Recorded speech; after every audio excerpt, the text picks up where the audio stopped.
अब बाबा खड़ा हो जाए बाबा उठी हुरका के बाद बाजी बाबू हेलो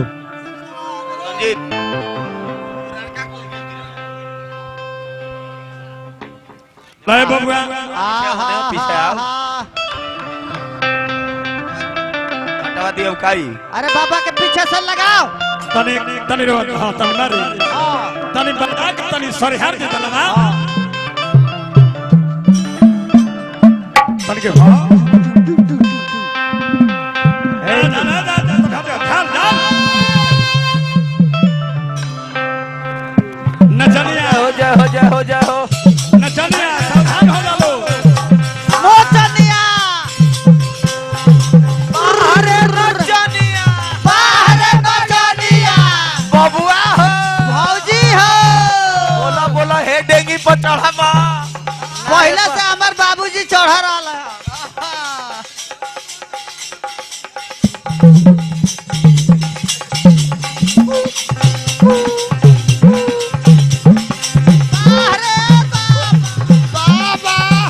वाह वाह वाह वाह वाह रजनिया का करलो नचनिया बोल रहा लो बाहर बजनिया बबुआ हो बोला बोला आइबा की आ जाई पुअरा बिछौले बनी पुअरा हजार बाहर बाबा बाबा के दूधा के दांत नखा टूटल चलिए हमारे जीजा जी बानी गोपाल जी रामपुर 100 रुपया पुरस्कार देंगे बार बार नमस्कार प्रणाम करता है अरे बता मारो सरे दादा खड़ी हो जाओ सीखो टीना हो जा एक साल चॉइस के बाद नचनिया के भाव होला ए बाबू चॉइस में नचनिया ना के बोल हम प्यास में तो खाली धुआ रहा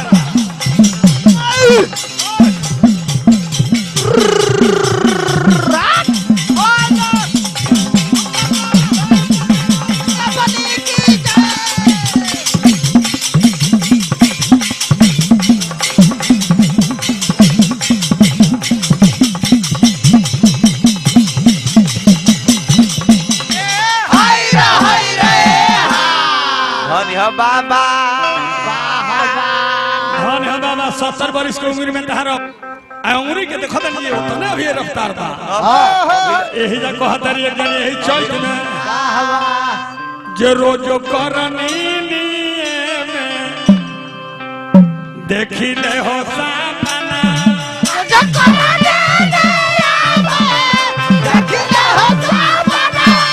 रोजो करनी में देखी ले हो सामना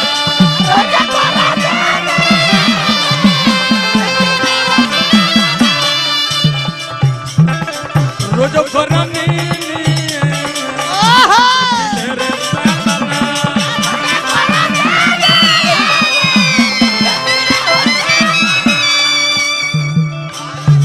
आन के हो धइले बा राजा हो आन के हो धइले बा राजा हो हमरो रे जो बना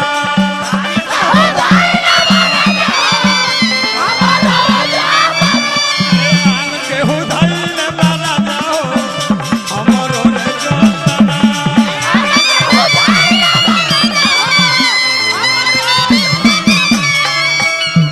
अभी अभी मदन गिरी जी मंदिर के पुजारी हसेगा हजारों हजार रुपया पुरस्कार देंगे आन के हो धइले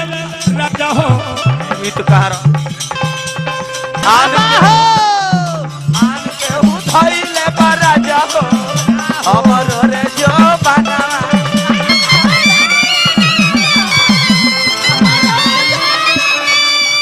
के उठैले बा राजा हो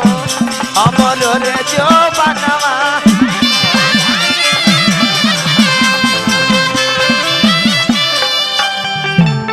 अरे रे बैठावला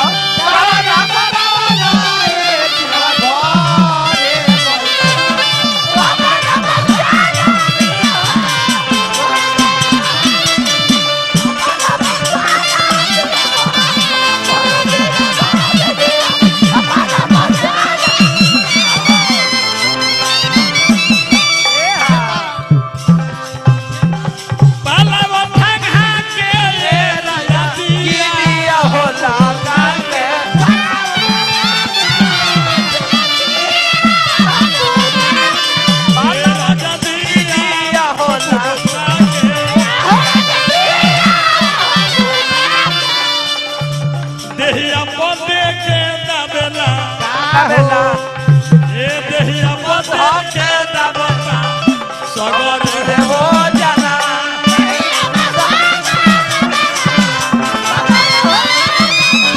देहिया पद के सबर रे वो जानवा देहिया पदे के दाबेला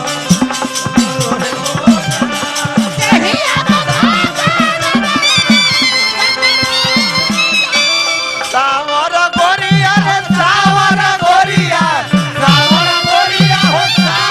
गोरिया आचारा में बांधेलु रुमाल ए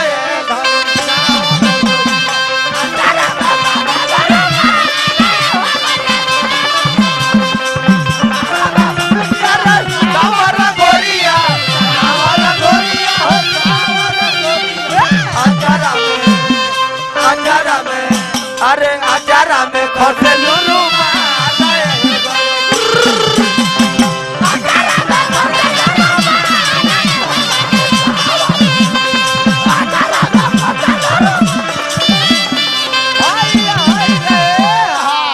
पबसिरा हलवा ए राजा पापो पबसिरा हलवा ए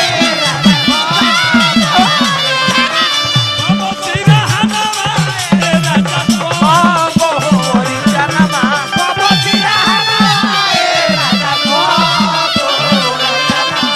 ए राजा पापो आई हो या नारी मजा लुटता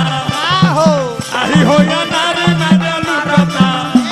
ओढ़ा के ओढ़ानावा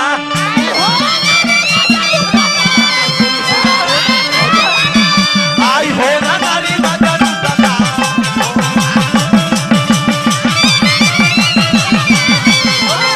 आई हो या नारी मजा लुटता